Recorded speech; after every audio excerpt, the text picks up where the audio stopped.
Hola! Toleleche, toleleche. Kunin at basahin. Kunin at basahin. Ako po si Kuya Sam Pagaduan, ang inyong kasama sa ating lumalim at mamunga Gospel Reflection. Ngayon ay August 9, 2026. Ang mabuting balita ng Panginoon ayon kay San Mateo. Chapter 14, verse 22 to 33. Noong panong iyon, matapos pakainin ng mga tao, agad pinasakay ni Jesus sa bangka ang mga alagad at pinauna sa kabilang ibayo, samantalang pinauwi niya ang mga tao. Pagkaalis ng mga ito, umahon siya sa burol upang manalangin. Nag-iisa siyang inabot doon ng gabi. Samantalang nasa laot noon sa bangka ay sinalpok ng mga alon sapagkat pasalungat sa hangin. At ng madaling araw na sumunod si Jesus sa kanila na naglalakad sa ibabaw ng tubig. Kinalibutan sa takot ang mga alagad nang makita nilang may lumalakad sa ibabaw ng tubig. Multo, sigaw nila. Ngunit agad siyang nagsalita at sinabi sa kanila, "Huwag kayong matakot, si Jesus ito." At nagsalita si Pedro, "Panginoon, kung talagang kayo iyan, pariyanin ninyo ako sa ibabaw ng tubig." Sumagot siya, "Halika." Kaya't lumunsad si Pedro sa bangka at lumakad sa ibabaw ng tubig palapit kay Jesus.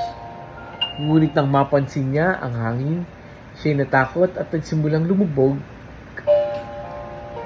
"Sagapin ninyo ako, Panginoon," sigaw niya. Agad siyang inabot ni Jesus. "Napakaliit ang iyong pananalig." Sabi niya kay Pedro, "Bakit ka nag-alinlangan?"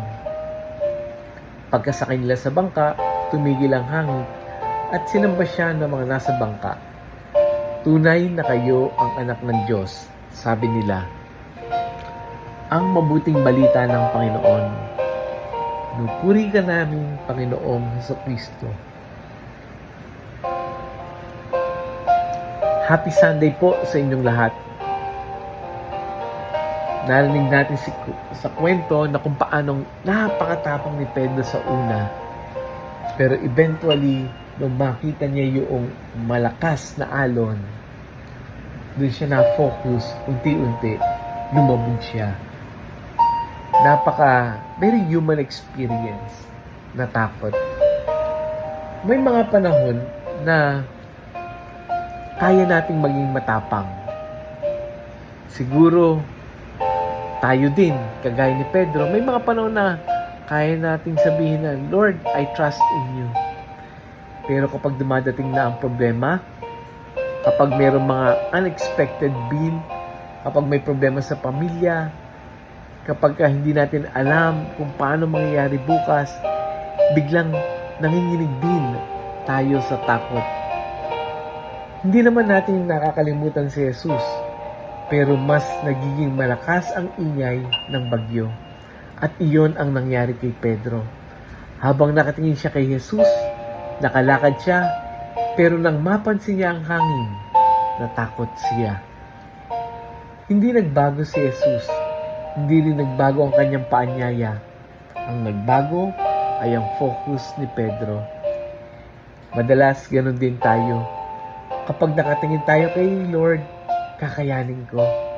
Pero kapag puro problema ang tinitingnan natin, hindi ko na kaya. Kapag nakatingin tayo sa pangako ng Diyos, may pag-asa pa. Pero kapag ang balita ay puro negative, puro failure, puro uncertainty, ang tingin natin, wala na, tapos na. Kaya minsan, kailangan nating itanong, ano bang mas madalas kong tinitingnan? Yung Diyos ba o ang problema? Hindi ibig sabihin nito ay nagbubulag-bulagan tayo sa realidad. Nandoon ang problema. Totoo ang bagyo, totoo ang sakit, totoo ang pangamba. Pero hindi ibig sabihin na dahil totoo ang problema, wala nang ibang totoo. Pinapaalala sa atin ng gospel na si Jesus ay totoo rin nating kasama. At kaya napakaganda ng sinabi niya, "Ako ito, huwag kayong matakot." Parang sinasabi niya na, May bagyo, pero nandito ako. May problema, eto lang ako. Hindi mo alam ang bukas, nandito ako. At minsan, yun lang ang kailangan nating marinig. Hindi naman laging kailangan nating malaman kung kailan natatapos ang bagyo. Minsan, sapat ang malaman natin na hindi tayo nag-iisa sa loob nito. Ano pa ang isang makikita natin? No? Nung si Pedro ay lumulubog, ano ang sabi niya? Panginoon, tulungan mo ako.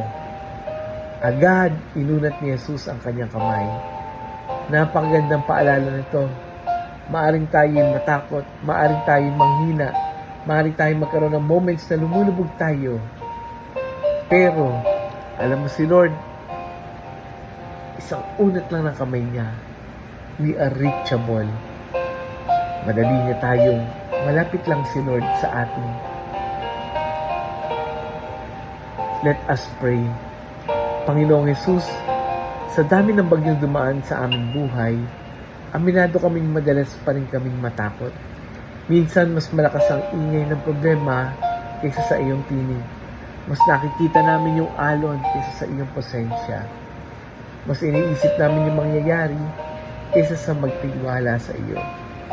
Lord, paalala mo sa amin yung lagi mong sinasabi, lakasan mo ang iyong loob, ako ito, huwag kaming matakot. Ito naman, Lord, lagi yung maging assurance namin sa mga panahon na lalo na kung kami ay nagdududa sa tinatahak namin. Amen. Kaibigan, baka may kakilala kang dumadaan ngayon sa isang matinding bagyo ng buhay. Baka hindi mo alam ang buong pinagdadaanan niya. Tahimik lang siya. Bagamat lumingiti sa harap ng iba, pero sa loob ay unti-unti nang lumulubog. I-share natin sa kanya yung audio gospel na ito. Share din natin ito sa ating mga kaibigan, kakilala, kamag-anak, sa mga GC, sa mga classmates natin, sa mga ka-office mates natin. Hindi natin alam na baka doon sa pagsisharean mo, ito yung maging magandang paalala na tila bagang sinasabi ng Panginoon, ako ito, huwag kayong matakot. Muli, ako po si Kuya Sam Pagaduan, lagi nag-aanyaya. Halina, tayo ay lumalim at mamunga, lumalim sa pananampalataya at mamunga na mabuting gawa. God bless us all.